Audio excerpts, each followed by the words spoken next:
4:40 breaking में आज की पहली ब्रेकिंग न्यूज। योगी आदित्यनाथ की कैबिनेट से इस्तीफा देने वाले दारा सिंह चौहान और अपना दल के विधायक आर के वर्मा ने समाजवादी पार्टी ज्वाइन कर ली। अखिलेश यादव ने दारा सिंह चौहान और आर के वर्मा को पार्टी की सदस्यता दिलवाई। दारा सिंह चौहान पूर्वांचल के दिग्गज नेता माने जाते हैं। दारा सिंह के अलावा बीजेपी के कई और पदाधिकारी और सदस्य समाजवादी पार्टी में शामिल हो गए। ब्रेकिंग नंबर 2, समाजवादी पार्टी में शामिल होते ही दारा सिंह चौहान ने बीजेपी पर जमकर निशाना साधा। दारा सिंह चौहान ने कहा, जब बीजेपी की सरकार बनी थी तो नारा दिया गया था कि सबका साथ सबका विकास, लेकिन साथ तो सबका लिया, विकास कुछ चंद लोगों का ही हुआ। दारा सिंह चौहान बोले, बीजेपी राज में पिछड़े और दलितों को गुलाम बनाने की साजिश रची जा रही है। ब्राह्मण भी बीजेपी से खुश नहीं है। ब्रेकिंग नंबर 3 आपको बताते हैं, अखिलेश यादव ने बीजेपी पर करारा वार किया। कहा, दिल्ली और यूपी के इंजन में टकराव है, बीजेपी वाले डिप्रेशन में चले गए हैं। बीजेपी के टिकट बंटवारे पर अखिलेश यादव ने भी चुटकी ली। कहा, बीजेपी ने खुद सीएम को ही उनकी पसंद की सीट नहीं दी और गोरखपुर वापस भेज दिया। अखिलेश यादव ने कहा, सरकार बनने के 3 महीने के भीतर करवाएंगे जाति जनगणना। चौथी ब्रेकिंग न्यूज, अखिलेश यादव ने सीएम योगी की खिचड़ी खाने को लेकर भी तंज कसा। अखिलेश यादव ने कहा, योगी आदित्यनाथ दलित के घर खिचड़ी खा रहे थे, लेकिन बेमन से वो वोट के लिए खिचड़ी खा रहे थे और समाज का हर वर्ग जान चुका है कि ये वोट के लिए खिचड़ी खाया जा रहा था। अखिलेश ने कहा, बीजेपी के लोग जमीन पर कूटे जा रहे हैं, पूर्ण बहुमत से समाजवादी पार्टी ही अपनी सरकार बनाएगी। 5वीं बड़ी खबर, अब सीनियर आईपीएस अधिकारी असीम अरुण बीजेपी में शामिल हो गए। केंद्रीय मंत्री अनुराग ठाकुर और स्वतंत्र देव सिंह ने असीम वरुण को बीजेपी ज्वाइन करवाई। इस मौके पर असीम वरुण ने सीएम योगी आदित्यनाथ की तारीफ की। कहा, बीजेपी की सरकार के दौरान सबसे ज्यादा स्वतंत्र माहौल रहा, किसी अधिकारी के पास कभी सिफारिश नहीं आई। कयास लगाए जा रहे हैं कि असीम अरुण को बीजेपी कन्नौज से अपना उम्मीदवार बना सकती है। अब अगली ब्रेकिंग न्यूज छठी आपको बताते हैं, असीम अरुण के बीजेपी में शामिल होने को लेकर केंद्रीय मंत्री अनुराग ठाकुर ने समाजवादी पार्टी पर बड़ा हमला बोला। अनुराग ठाकुर ने कहा, जो दंगा कराते हैं वो समाजवादी पार्टी में जाते हैं, जो दंगा रुकवाते हैं वो बीजेपी में आते हैं। अनुराग ठाकुर बोले, जेल और बेल समाजवादी पार्टी का खेल है। एसपी के एक विधायक जेल में तो एक बेल पर रहते हैं। 7वीं ब्रेकिंग न्यूज अब आपकी स्क्रीन पर, अखिलेश यादव ने अनुराग ठाकुर के बयान पर पलटवार किया। अनुराग ठाकुर के दंगाई वाले बयान पर अखिलेश ने कहा, अनुराग ठाकुर को एनसीआरबी का आंकड़ा देखना चाहिए। अखिलेश यादव ने पूर्व आईपीएस असीम अरुण के बीजेपी में आने को लेकर घेरा। कहा, ऐसे लोगों पर चुनाव आयोग को कार्रवाई करनी चाहिए जिन्होंने चुनाव आते ही नौकरी छोड़कर पार्टी ज्वाइन कर ली हो। 8वीं ब्रेकिंग न्यूज, अब यूपी सरकार के कैबिनेट मंत्री सिद्धार्थनाथ सिंह ने समाजवादी पार्टी सुप्रीमो अखिलेश यादव पर योगी के घर वाले बयान पर जोरदार पलटवार किया। कहा, एसपी अध्यक्ष को समझ नहीं आता कि उनका घर कहां है। इतना ही नहीं, जो जहां भी घर बनाते हैं उसे छोड़ देते हैं। ऐसे में जिसे अपना घर याद नहीं रहता वो प्रदेश को क्या याद रखेगा। आपको बता दें, गोरखपुर से सीएम योगी को टिकट मिलने पर अखिलेश ने घर वापसी की बात कही थी। 9वीं ब्रेकिंग न्यूज, अब चुनाव से जुड़ी, चुनाव से पहले आजम खान के बेटे अब्दुल्ला आजम की रिहाई हुई है। रिहाई के बाद अब्दुल्ला ने बीजेपी को आड़े हाथों लिया। 10 मार्च के बाद कहा, यूपी में जुल्म भी खत्म होगा और जालिम भी तख्त से हटेगा। साथ ही विधानसभा चुनाव को लेकर कहा, मैं चुनाव लड़ूंगा भी और जीतूंगा भी। अब्दुल्ला आजम ने कहा, अखिलेश का 200% सीएम बनना तय है। 10वीं ब्रेकिंग न्यूज अब आपको बताते हैं, छत्तीसगढ़ से, जहां पे सीएम भूपेश बघेल नोएडा पहुंचे हुए हैं, कांग्रेस के लिए प्रचार करते नजर आए। कांग्रेस उम्मीदवार पंखुड़ी पाठक का सीएम बघेल ने प्रचार किया। इस दौरान बघेल ने अखिलेश यादव पर निशाना साधा। कहा, 4.5 साल कहां थे अखिलेश, ये उनका भ्रम है कि सारी पार्टियां उनके खिलाफ चुनाव लड़ रही हैं। नोएडा सदर के लिए पार्टी प्रत्याशी पंखुड़ी पाठक के साथ घर घर जाकर लोगों से वोट की भी अपील की। इस दौरान आम लोगों से मुलाकात कर उनका हालचाल भी जाना। अगली ब्रेकिंग न्यूज, यूपी के संभल के चिंदौसी से फिर से टिकट मिलने के बाद बीजेपी प्रत्याशी और राज्य मंत्री गुलाब देवी ने जमकर कोरोना नियमों की धज्जियां उड़ाई। डोर टू डोर कैंपेन के दौरान गुलाब देवी बिना मास्क के समर्थकों के साथ नजर आई। साथ ही कोरोना के खतरे के बीच मिठाइयां भी बांटी। आपको बता दें, संभल इलाके में तेजी से कोरोना का ग्राफ बढ़ रहा है, ये लापरवाही तब है। 12वीं ब्रेकिंग न्यूज अब आपके सामने, आगरा से बड़ी खबर है।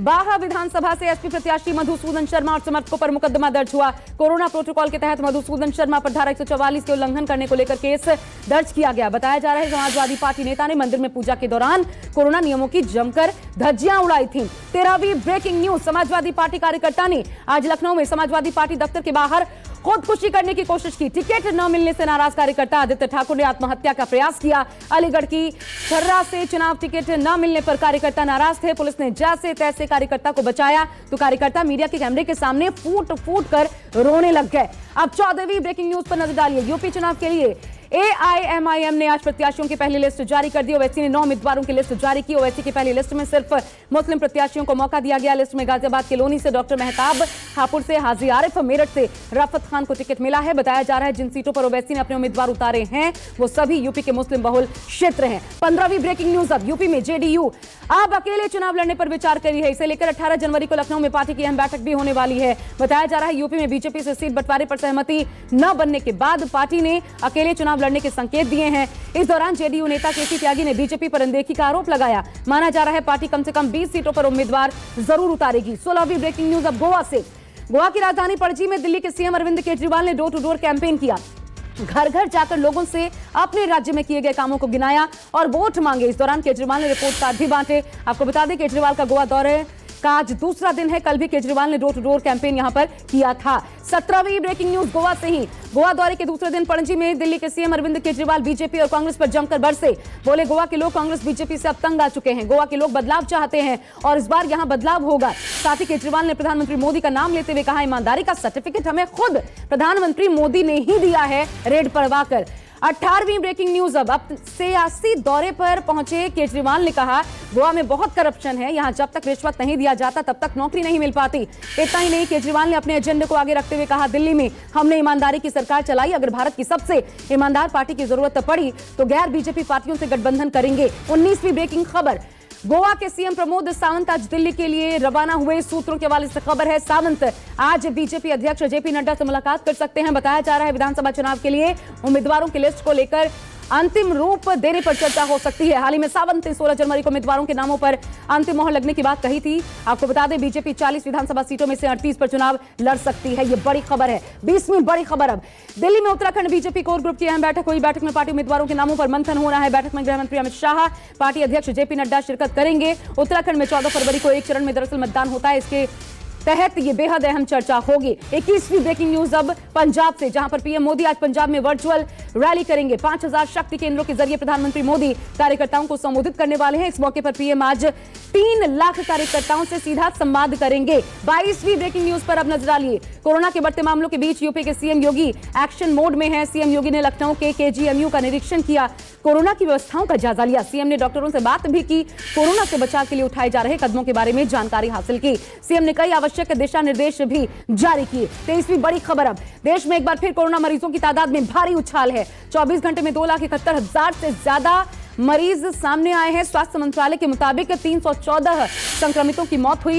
1,38,000 से ज्यादा लोग रिकवर हालांकि कर गए। देश में सक्रिय मरीजों की संख्या 15 लाख से ज्यादा पहुंच चुकी है। देश में संक्रमण दर 16% से ज्यादा है। 24वीं बड़ी खबर महाराष्ट्र से, जहां पर कोरोना से सबसे ज्यादा बुरा हाल है। पिछले 24 घंटे में महाराष्ट्र में कोरोना के 42,000 से ज्यादा मरीजों की पुष्टि हुई। एक दिन में 23 मरीजों की मौत की खबर है। हालात को देखते हुए महाराष्ट्र सरकार लगातार पाबंदियां बढ़ा रही है। हालांकि मुंबई में संक्रमण दर कम है पर सख्ती जारी है। कोरोना नियम तोड़ने वालों के चालान भी काटे जा रहे हैं। अब आपको 25वीं ब्रेकिंग न्यूज इस वक्त की बताते हैं दिल्ली से, जहां पर कल के मुकाबले थोड़े कम आज मरीज सामने आए। 24 घंटे में 20,718 मरीजों की पुष्टि हुई, लेकिन लोगों को सावधान रहने की बहुत जरूरत है। दिल्ली में 24 घंटे में कोरोना से 30 मरीजों की मौत की खबर है। कोरोना के हालात को देखते हुए सीएम अरविंद केजरीवाल लगातार अधिकारियों के साथ बातचीत कर रहे हैं। सख्ती और ज्यादा बढ़ाई गई है। अब 26वीं बड़ी खबर पर नजर डालिए। एम्स भुवनेश्वर के 250 डॉक्टर और स्टाफ कोरोना संक्रमित मिले हैं।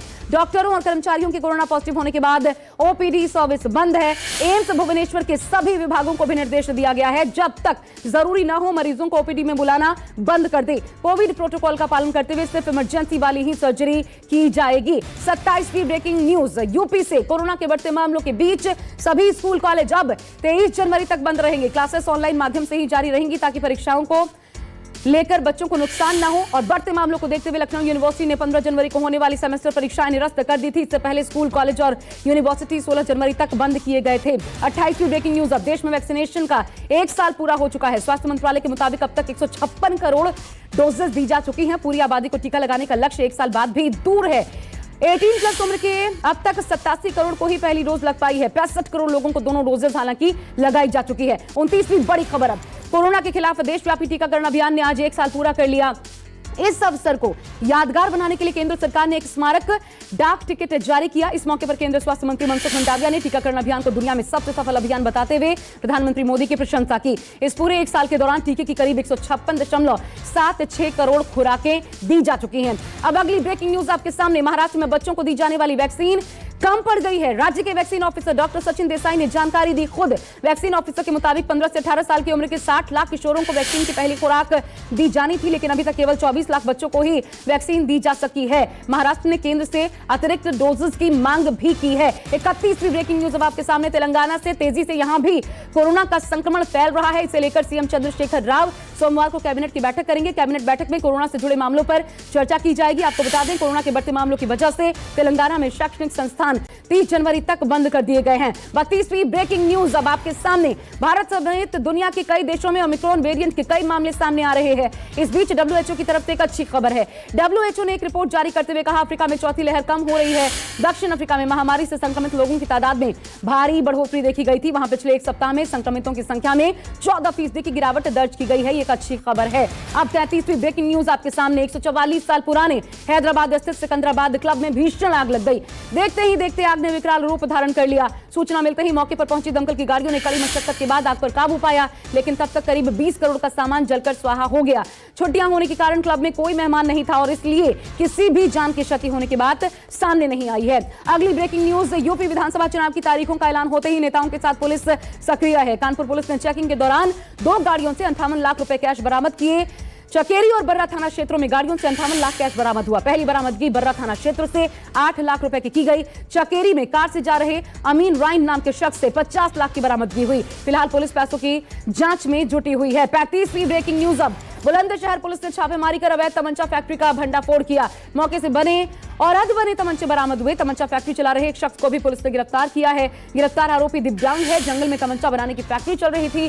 फिलहाल पुलिस गिरफ्तार आरोपी से पूछताछ कर रही है। 36वीं ब्रेकिंग न्यूज। भारत और रूस ने जहाजों को लेकर समुद्री साझेदारी अभ्यास किया। भारतीय नौसेना ने अरब सागर में रूसी नौसेना के साथ अभ्यास किया। दोनों नौसेनाओं ने अपने युद्ध कौशल को साझा किया। रूसी नौसेना के अधिकारियों ने भारतीय नौसेना के अधिकारियों के साथ कई मुद्दों पर बातचीत भी की। 37वीं ब्रेकिंग न्यूज अब। अमेरिका के टेक्सास में लोगों को बंधक बनाने वाले शख्स को पुलिस ने ढेर कर दिया। ये अमेरिका से अगली बड़ी खबर आपको हम बता रहे हैं, टेक्सास से, जहां पे कल एक यहूदी मंदिर में 4 लोगों को बंधक बनाया गया था। बंधक बनाने वाले शख्स ने पाकिस्तानी वैज्ञानिक आफिया सिद्दीकी की रिहाई की मांग की थी। 12 घंटे के तनाव के बाद सभी बंधकों को सुरक्षित निकाल लिया गया। साथ ही हमलावर को भी ढेर कर दिया गया। अब अगली ब्रेकिंग न्यूज। 38वीं प्रशांत महासागर में ज्वालामुखी फट पड़ा। इससे न्यूजीलैंड के टोंगा में सुनामी आ गई। यह विस्फोट इतना शक्तिशाली था कि इसकी राख का गुबार 20 किलोमीटर दूर से भी नजर आया। जापान के मौसम विभाग ने सुनामी आने की चेतावनी दी थी, इसे अब रद्द कर दिया गया है। जापान के मौसम विभाग की ओर से कहा गया है कि हालात काबू में हैं और जापान के सिर से सुनामी का खतरा टल चुका है। राहत की सांस ली है जापान ने। अब आपको अगली ब्रेकिंग न्यूज बताते हैं। सर्बियाई टेनिस स्टार नोवाक जोकोविच अपना वीजा कैंसिल करने के खिलाफ अपील जो उन्होंने की थी वो हार चुके हैं। ऑस्ट्रेलियाई फेडरल कोर्ट ने जोकोविच की अपील को रद्द करते हुए उनके वीजा को बहाल करने से साफ इनकार कर दिया। इसके बाद अब उनके ऑस्ट्रेलिया ओपन में भाग न ले पाने की स्थिति भी साफ हो चुकी है। 40वीं और अंतिम ब्रेकिंग न्यूज। यूएसए में एक बार फिर सामने आई गोलीबारी की घटना। ओरेगन कॉन्सर्ट के बाहर 6 लोगों को गोली मारी गई। घटनास्थल से संदिग्ध फरार हैं। स्थानीय लोगों से पुलिस पूछताछ में जुटी है। संदिग्ध की तलाश भी की जा रही है। चश्मदीदों के बयान लेकर अमेरिकी पुलिस संदिग्ध को तलाश रही है।